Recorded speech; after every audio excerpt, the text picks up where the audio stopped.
Good morning बच्चों, आपकी दिन की शुभकामनाओं के साथ आज के टॉपिक की शुरुआत करते हैं। जैसा कि हम अपने पिछले वीडियो में कूलाम्स के लॉ को पढ़ चुके थे, उसके पश्चात सुपरपोजिशन थ्योरम हमने पढ़ी। आज हम कूलाम के लॉ पर बेस्ड जो न्यूमेरिकल क्वेश्चंस होंगे उनको सॉल्व कैसे करें, उनकी ट्रिक मैं आपको बताने वाला हूँ। कोई प्रश्न मैं सॉल्व नहीं करूँगा यहाँ पे, मैं आपको प्रश्न को सॉल्व करने के मेथड बताने वाला हूँ कि कैसे इजी तरीके से आप प्रश्न को सॉल्व कर सकते हैं। इसके लिए सबसे पहले आपको जो की पॉइंट है, जो स्टार्टिंग है, वो क्या याद रखना है। दो चीज़ें आपको याद रखनी है।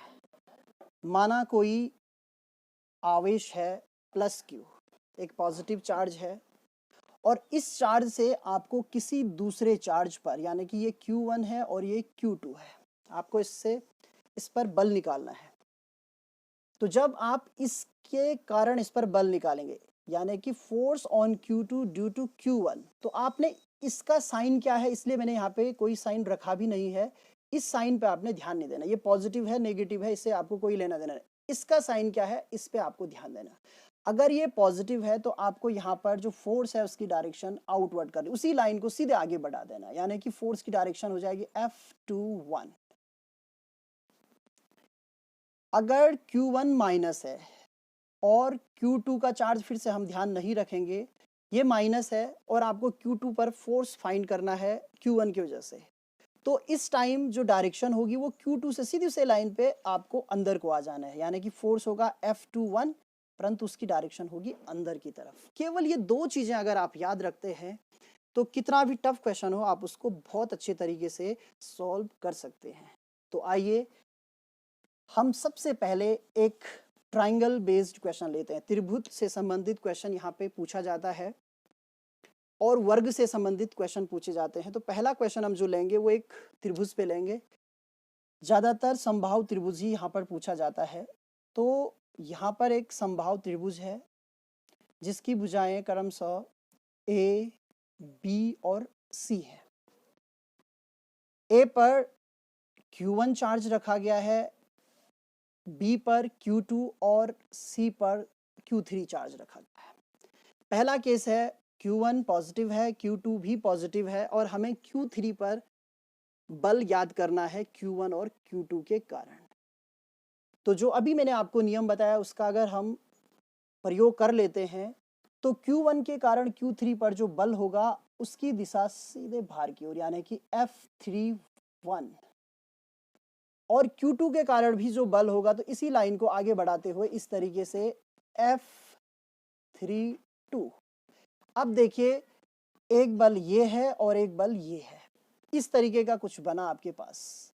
ये एक डायरेक्शन है, एक डायरेक्शन ये है F31 और ये है F32। यहाँ पर समबाहु त्रिभुज है। समबाहु त्रिभुज का प्रत्येक कोण 60 डिग्री का होता है। Each angle is 60 degree. तो अगर ये 60 डिग्री का है तो ये वाला भी 60 डिग्री का होगा। वर्टिकली अपोजिट एंगल है, शीर्षाभिमुख कोण हम इसको कहते हैं हिंदी में। तो ये भी 60 डिग्री हो गया। अब आपको फिर से 11th क्लास के जो सदिश थे उनका रिजल्टेंट किस तरीके से निकाला जाता है उस फॉर्मूले का प्रयोग करना है। तो यहाँ पर जो बलों का परिणामी होगा F is equals to F13 square plus F32 square plus 2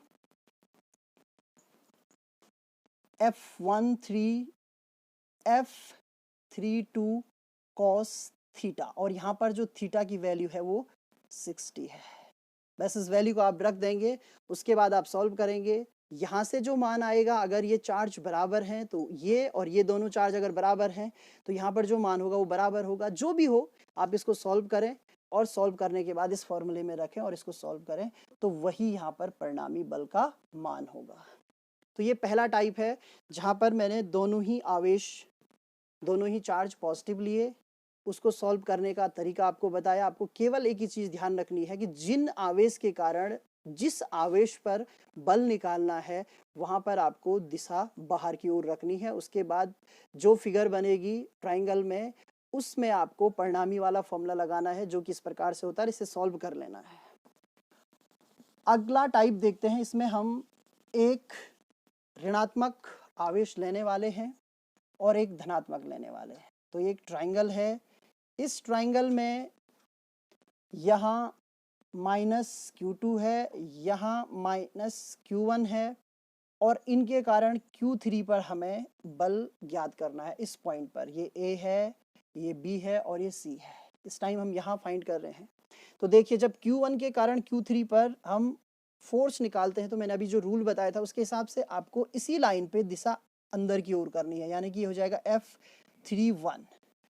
फिर Q2 के कारण Q3 पे निकालेंगे तो यहाँ पर दिशा हो जाएगी अंदर की ओर और इसका मान होगा F32। और फिर से देखिए, ये 60 डिग्री है, इनका जो परिणामी होगा वो कहीं ना कहीं यहाँ होगा, ये परिणामी की दिशा होगी। और उसी फॉर्मूले का आप यूज करेंगे, F = √F13 square plus F32 square plus 2F13 F32 cos 60। और इसको सॉल्व करेंगे, यहाँ पर Q1 Q2 Q3 की जो भी वैल्यूज होंगी आप उनको पुट करेंगे इस फॉर्मूले में और आराम से इसको फाइंड कर सकते हैं।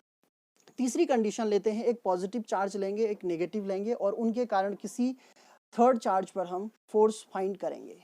वो कैसे किया जाएगा, उसके लिए भी इसी रूल का हम यूज करेंगे।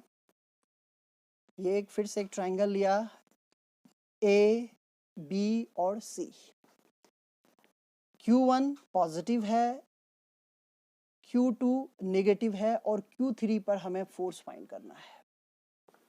रूल को ध्यान में रखते हैं, जब हम Q1 के कारण Q3 पर फोर्स फाइंड करेंगे तो इसकी डायरेक्शन हमें आउटवर्ड करनी है, यानी कि 3 to 1। और -Q2 के कारण जब Q3 पर निकालेंगे तो इसकी डायरेक्शन हमें अंदर की ओर करनी है। तो F32 इस तरीके से हो गया। अब इनका परिणामी निकालना है तो वो कहीं ना कहीं यहाँ होगा F। देखते हैं कितने डिग्री का कोण होगा, जो एंगल होगा ये 60 डिग्री है और यहाँ जो टोटल एंगल बनता है वो 180 का बनता है। 180 में से 60 ये हो गया तो यहाँ पर बचा 120। कितना बचा? 120। अब हमें 120 वैल्यू मिल चुकी है। फिर से हम उसी फॉर्मूले का यूज कर रहे हैं, F = F13 square F32 square plus 2F13 F32 cos 120। और cos 120 की वैल्यूज आप रख देंगे। cos 120 = -1/2 होता है और इसको आप सॉल्व कर लेंगे तो आपके पास इस पॉइंट पर या इस Q3 पर जो फोर्स है उसकी वैल्यू फाइंड हो जाएगी या यहाँ पे इसका मान मिल जाएगा।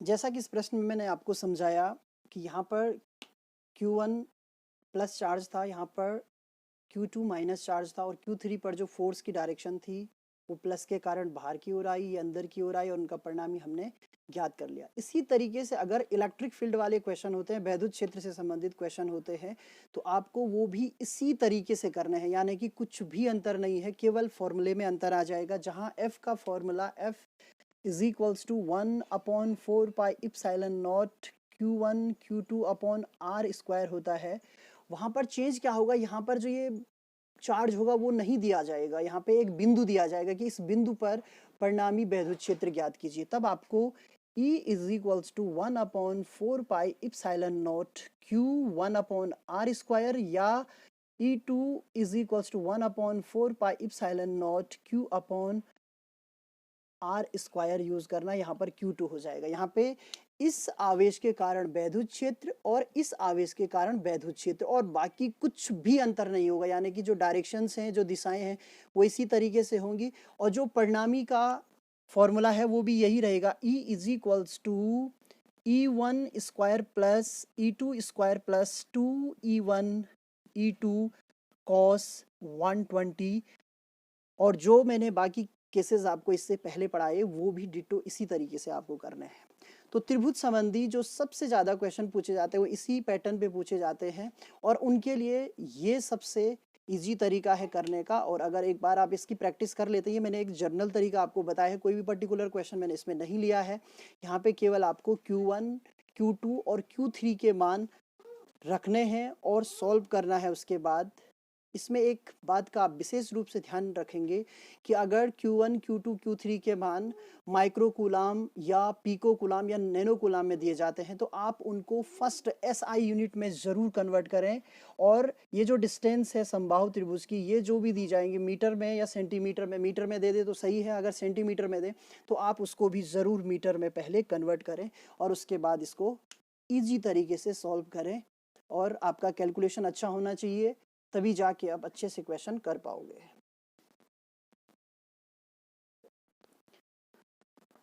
त्रिभुज में ही एक इस प्रकार का प्रश्न भी पूछा जाता है कि समान द्रव्यमान के चार्ज्ड स्फीयर, यानी कि दो गोले हैं जिनका आयतन समान है, आइडेंटिकल है, यानी कि वो बराबर हैं, उन पे आवेश बराबर है। क्यू पॉजिटिव हो सकता है, नेगेटिव हो सकता है, यहाँ पे मैं प्लस क्यू ले रहा हूँ, दोनों पे आवेश बराबर है। और वो किसी डोरी से स्वतंत्रतापूर्वक इस तरीके से किसी एक कोण पर लटकाए गए हैं, जैसा कि मैंने चित्र में आपको दिखाया है। एस है, यहाँ से थीटा डिग्री के एंगल पर इनको इस तरीके से लटकाए गए, सिस्टम पूरा बना दिया गया है। अब इसका जब आप अध्ययन करते हैं तो आपको यहाँ पर मैकेनिकल फिजिक्स का भी अच्छा नॉलेज होना चाहिए। जब हम यहाँ से इस स्फीयर को देखें तो इसका जो वेट होगा वो mg डाउनवर्ड, वर्टिकली डाउनवर्ड होगा, यानी कि सीधे नीचे की ओर होगा, ऊर्ध्वाधर। और इसका भी mg जो भार होगा, वेट होगा, वो वर्टिकली डाउनवर्ड होगा इस तरीके से।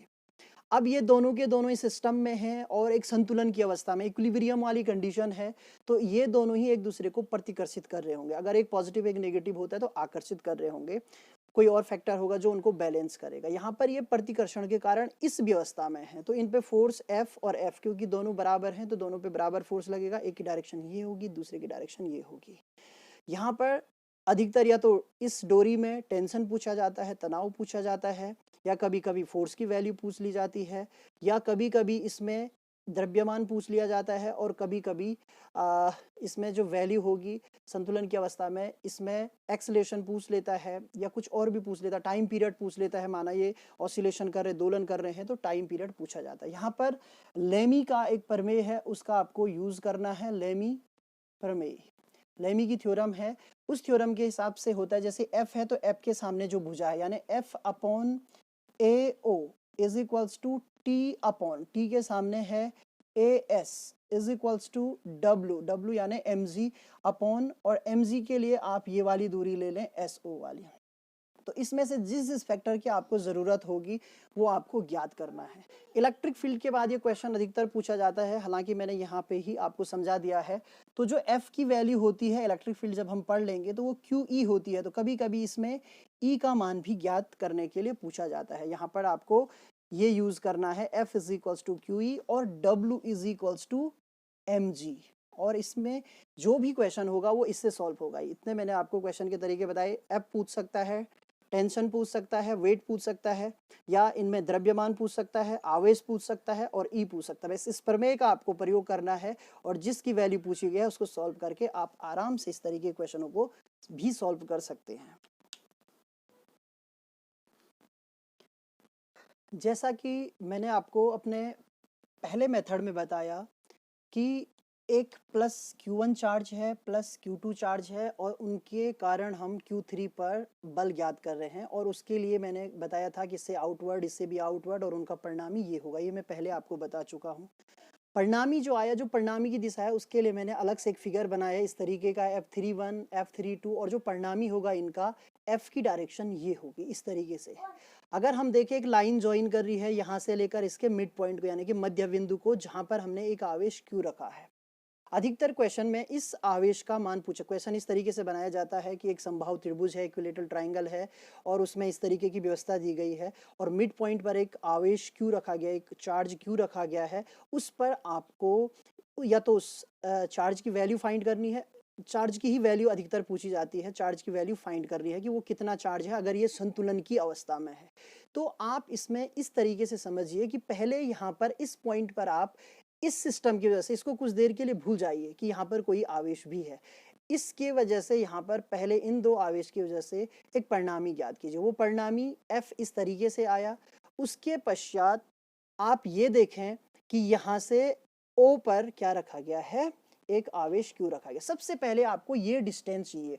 अभी तक तो डिस्टेंस क्या थी, जो इसकी भुजा थी वही डिस्टेंस थी, लेकिन अभी आपको ये डिस्टेंस चाहिए। तो ये हो जाएगी √3/2HH की वैल्यू निकालनी है। सॉरी, ए हो जाएगा, ए माने भुजा, ये जो संभाव त्रिभुज है उसकी जो भी भुजा होगी उसकी वैल्यू इस तरीके से होगी √3/2a।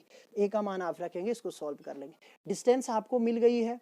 अब Q3 और Q ये दोनों के बीच बल ज्ञात कीजिए। जो बल होगा वो नीचे की ओर कार्य करेगा, यानी कि इस तरीके से है। और ये बल क्योंकि संतुलन है तो F is equals to F3 होना चाहिए। इसको मैंने F3 नाम दिया है, तो F is equals to F3 होगा। तो आप F3 की वैल्यू इजीली फाइंड कर लेंगे। फॉर्मूला वही होगा, F3 is equals to 1/4πε0 Q3Q upon और ये वाली डिस्टेंस यानी √3/2a का होल स्क्वायर। इससे जब ज्ञात हो जाएगा इसमें आप रखिए, यहाँ पे केवल एक ही वैल्यू अननोन होगी, वो होगी Q, और Q का मान आप इजीली फाइंड कर सकते हैं। तो एक ये इस तरीके के क्वेश्चन भी इसमें पूछे जाते हैं।